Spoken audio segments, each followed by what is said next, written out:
Vaught's the first one here with questions. So, Larry, I will start with you. Go ahead. Okay. Joel, I'm just wondering, have you seen any noticeable impact on recruiting from what went on with the NBA playoffs and all with the success of your guys? Well, I think that it gave us certainly a huge set of content, to discuss, and especially during this time when you're not doing in-home visits, you're not doing school visits, you're not doing visits on campus. You're looking for new things to talk about, anything to talk about, really, with young people. And when it came in the form of our guys doing so well in the bubble, it definitely gave us something to discuss, as well as with our team, and I think that it's been helpful. All right, Kyle Tucker with The Athletic, you're next.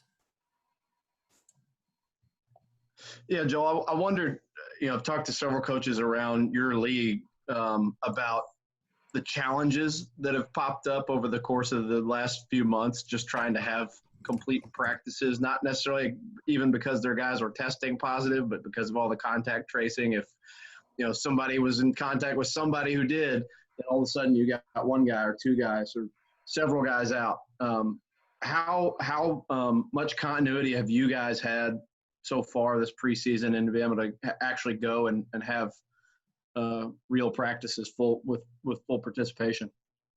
I think that our guys have been extremely disciplined in their day-to-day lives, and it speaks to their maturity. It speaks to their commitment to becoming their best version. And I think that when you come to Kentucky, that is, really the biggest thing is you come here for the culture. You come here to test yourself on the floor. You come here to test yourself against great competition day in and day out. You come to be coached by a Hall of Fame coach and a group of assistant coaches that are going to push you. And our guys have, been extremely disciplined, in their day-to-day. We have a tremendous athletic training staff that works with our guys. Our weight room has been electric. Our practices have been great. So it's been fun, and I think when you have these times and you have, things that are going on that we can't control, I think you need guys that are disciplined and that are bought into daily improvement. All right, next up, we'll go Jerry Tipton of the Lexington Herald-Leader. I know, Jerry, I always have a problem unmuting you. I don't know if it's something you've got clicked on your end, but hold on. There you go. You're good. Okay. Joel, I'm wondering kind of a two-parter about COVID. Also, I'm wondering if the team bonding process is affected by COVID in the sense of they're not all on the court together as much, as I understand it. And I'm wondering, too, with fewer fans, it sounds like there'll be a lot fewer, how that might impact player performance. Well, I think that, you look at our team, and I think you look at teams across the country, it has to take a hit, and I'm referencing, kind of team bonding, because you lose certain areas. You lose not only the basketball court, Jerry, you lose common areas. You lose team meals. You lose opportunities to be in large groups. So I think that is where we're going to, have to kind of hope that we are able to make that up somehow, or our guys are, coming together sooner with less opportunities that we have had. I think that that's something that Coach has always done here is we've had meals and we've had family style gatherings, and we haven't been able to do that, because of kind of the restrictions. So I think that has a little bit more to do with it, to be honest with you, than some of the stuff that we've been able to do on the floor.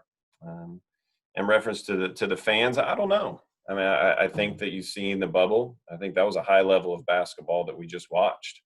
And I think that, when our guys are able to get back out on the court, they're going to be excited. Whether there's one fan or 21,000 fans. I think they're going to be excited. They're going to play for each other. They're going to be challenged, and they're going to be ready to go. All right, next up we'll go John Hale with the Courier-Journal. Joel, for all your recruiting success at Kentucky over the last decade, BJ's the first consensus top 5 guy in 5 years. What about his personality do you think makes him able to take on that added scrutiny and the spotlight that's going to be shined at him this year? Well, I think, like I said, I mean, he's very similar to a lot of the guys that we've had here. They're driven internally to be great. BJ wants to be special. That's why I think he came here. He wanted to be different. He wanted to be someone that went against other really good players every day, that came to play for a Hall of Fame coach, that came to a place where a staff was going to challenge him. He knew that he was going to play against really good players in practice and go up against the schedule that we're going to put together for him here. And, he's a guy that is motivated. He wants to be in the gym.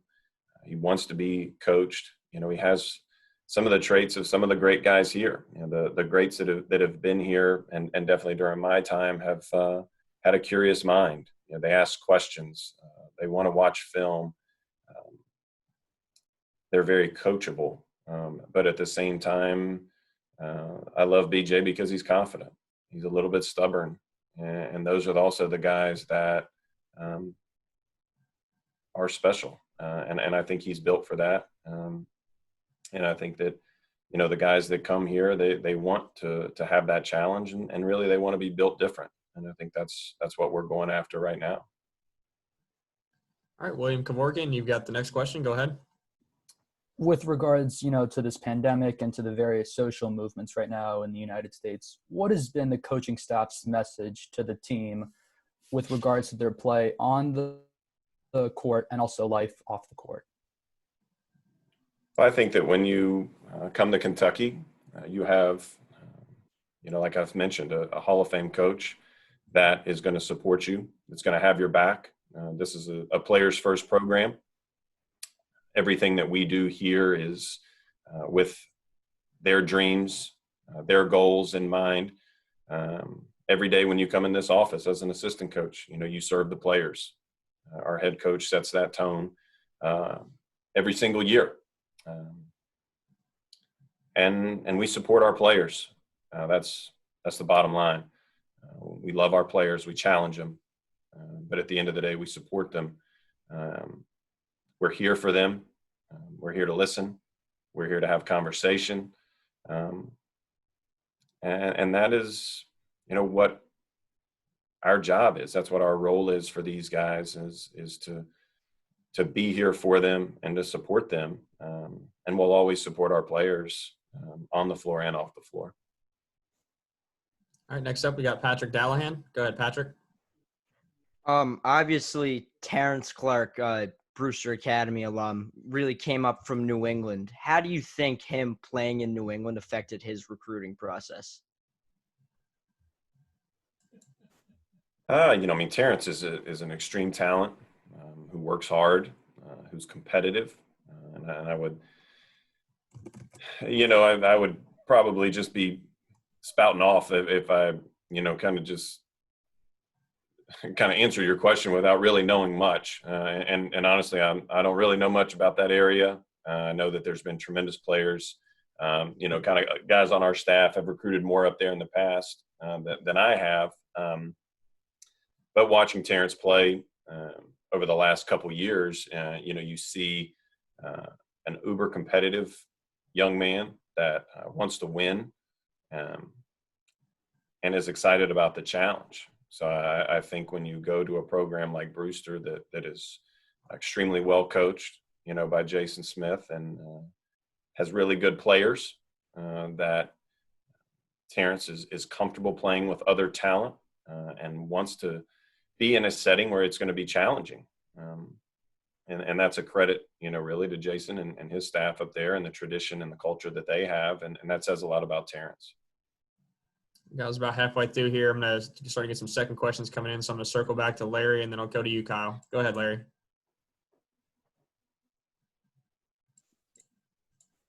Hold on a sec, Larry. Try unmuting on your end. Just wondering, Joe, with all the speculation among fans and media about SARS eligibility, how is he handling things still when it comes to being with you guys and not knowing for sure what may or may not happen? I mean, Olivier is a beautiful person that has a great attitude and a positive outlook, on every single day. So I don't know. I mean, I don't know how it's affecting him. I know that he comes to work every day, and I know that he's one of the first guys in the gym. I know that he's putting in extra time. He's becoming a great leader, I think, for this young group. But I mean, to be honest with you, I mean, I love his positivity and how he comes here every day. And you can tell he's excited, to be here. He's excited to be in the gym. And I think we've seen that with guys like Olivier. You see it with Davion. You see it with Nate Sestina. You see it with Jacob Toppin. You see it with Reed Travis. These freshmen, they don't know anything different. This is college basketball to them. They don't know anything different. These other guys have seen what it's like other places. And now it's a little bit of, they're able to order the surf and turf, on the menu. And I think that they're eating pretty daggone good right now. And I think they enjoy that. So I think that it's fun for these guys. I think it's great for Olivier. And he's added a tremendous, boost to our day-to-day operation here. All right, Kyle Tucker, we'll go with you, and then Ken Spencer, I'll get you next.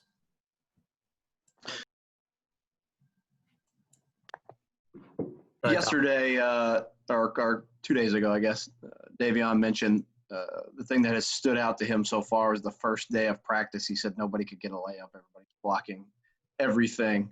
What have you seen in that regard? I know in the past when Kentucky's had great teams, it has had great rim protection. Are you seeing some of that show up the way Davion sort of mentioned it there? Yeah, I think so. I mean, it's we do have some active live bodies around the rim. And it's funny, I did see Davion's, kind of quote on that. And it's been funny just visiting with him and asking him, what his take is on practice. And he says, man, it's just the speed has been a noticeable difference. He says, I'll see lanes open, or I'll see what I think is open. And then, next thing I know, it's, multiple bodies flying at you. And it goes back to, a little bit to, what Jerry had said earlier. I mean, you have a group of guys that's excited to play basketball. You've got a group of guys that have basketball taken away from them. Basketball's changed. It's changed for all of us in a couple different ways. And, so you have a group that comes into the gym that wants to play, that wants to play hard. They're excited to be here. And I think when we've, had special teams, and we've had really good teams, in my 6 years here. And when you have special teams, there's a little bit of a different buzz, kind of in the gym. And I think we have that right now. Our guys are excited. They're having fun, but they're also competing. And that's something that, as a coach, you don't really, it's hard to coach that, but it's something that you can recruit. It's something that you can identify if kids want this, and I think when you are going after those kinds of guys early, you find out what they're about. You find out if they want to be challenged. You find out if they want to be in a setting where they're going to have to go every single day, or they're going to be exposed. And I think that's how you become built different, is when you embrace that from the beginning. All right, Ken Spencer, WHS, we'll go with you next. Yeah, Joel, I apologize if you've already been asked this, but with Kenny's departure and Bruiser coming in, has that changed your role within this coaching staff at all? It gives me a little bit more room on the bench. I think that's really what I'm the most excited about. You know, Kenny took up a lot of space on the bench, and then took up even more of my part of the bench. So I'm in contact right now with our folks here about making sure that the social distancing is in place on the bench. We really probably needed it the last couple of years. But Bruiser is a coach that has tremendous experience. I think when you look at our staff, you have a Hall of Fame head coach, and Coach Cal. You have a former head coach, right there, and Coach Robick, former head coach, successful head coach, and Tony Barbie. And now you add, Bruiser Flint. And you've got 4 Division I successful head coaches on our bench. And I mean, it's that's a heck of a group, I think, we all miss Kenny, and Kenny did great things here. But I think when you talk about Cal and his, time as a head coach, he's had multiple staffs. He's had different dynamics on his staff. And this is just going to be another group. It's been fun already working with Brew and working with Jay. I think that there's, a renewed sense of energy on Cal's behalf, but I think that some of that comes from our assistants as well. We're excited. We all love being here, and I think everyone understands the challenge that's ahead. And when you come to work every day, I mean, you get to work with the kids that we have on our team. That's exciting. All right, guys, probably got time for 2 more questions, maybe a third. We'll go with Jerry Tipton, and then we'll go to William Kevorkian again. Go ahead, Jerry. Yeah, Joel, I wondered what the reaction was from you or the staff to Chris Macks' video, the 2-minute video, sarcastically saying they need to do whatever they can to help Cal and his program. And where is that UK U of L situation at this point? Honestly, I mean, I don't know. I don't even remember watching the video. It was a couple days probably after it came out, I guess, that I saw it. But I think when you're a head coach, you've got to do what you got to do. And I have tremendous respect for Chris and his staff, more so probably on a personal level. Chris worked with my mom at Wake Forest. My mom was Skip Rosser's secretary from day one until the day that he ultimately passed away. So guys like Chris Mack, Dino Gaudio, Pat Kelsey, Jeff Battle, those guys were with my mom and our family during a very tough time. So I have tremendous respect for Chris and his family. I would call Chris a friend. But this is business, and I think everybody has to do what's best for their program. And I would say that, every day I got to do what's best for Cal too. So I figured that out, and I try to make Cal happy every day when I come to the office as well. So I kind of maybe get where Chris is coming from. All right, William, we'll go to you next. And if somebody's got one more question, I'll take the first one that comes in. Go ahead, William. I guess what were your overall thoughts about how some of the former Wildcats played in the bubble? And this is a 2-part question because the next one is, the media, the public, the fans, they were shocked about the performances of these players because it was outstanding. Were you at all shocked, or were you kind of just like, that's an expectation and this is what I saw when they were here at Kentucky and this is nothing new? I think every one of them is different, right? I mean, I think you have guys, the older guys got some time to rest and recharge, and got down into the bubble and were focused. And then I think you had guys on the youthful guys. I mean, you look at a guy like Tyler Hero that was able to probably get some more work in. A guy even like Keldon Johnson, that spent a sizable amount of the season in the G League, and then was able to come in and kind of have some tremendous games down in the bubble. So, I think with it, you're always excited to see the guys. I don't know that I would say that I'm surprised, just because I've seen them work. I know what they're about as people, and when you have the attitude that our guys have on the front end, coming to Kentucky, when they want to be challenged, when they want to be in a setting that they're going to be tested every single day, you're not surprised because they are built different when they go to the NBA. You know, they're used to it. You know, oftentimes, you know, you'll talk to our guys and they'll mention that their rookie year was their time at Kentucky, whether it was 1 year or 2 years. And that's a credit to Coach Cal and how he runs this program, in the expectations that he has of our guys, and how he challenges them daily, but also how they challenge each other. And that's what makes Kentucky special. That's what makes it different. And I think that's why our guys do so well at the next level, because they're trained, they're prepared, and they're just built different.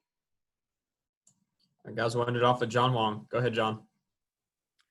Hey, Joel, just a quick follow-up on the Olivier situation. Do you have any idea when that ruling is going to come? And with that SEC rule of a player having to have 2 years of eligibility, I mean, were you guys aware of that? Where did the confusion come in on that aspect? John, I like your background is probably the best one, I think, of everyone that I'm seeing on this you know, call. So that's a credit to you. You know, and I don't even know how to answer your question. I'm sure Erica was giving me tips on how to answer it the right way. And I don't know that I'm even going to probably look at my notes on what I'm supposed to say. But, you know, Olivier's a beautiful person. He's excited. We're excited that he's here. And, you know, we'll see. I mean, that so much of that is out of my control. You know, I think I'm just coming to work today. We get to, you know, work with a great group of young guys. We are off, I guess, today and tomorrow, and then we'll get after it on Friday. So I think we're all just kind of waiting to see, you know, what Friday looks like, and see who shows up to practice. I guess that's always a good sign. All right, Joe, we appreciate you joining us today. Just a reminder, everyone, we'll have Dante Allen on Friday.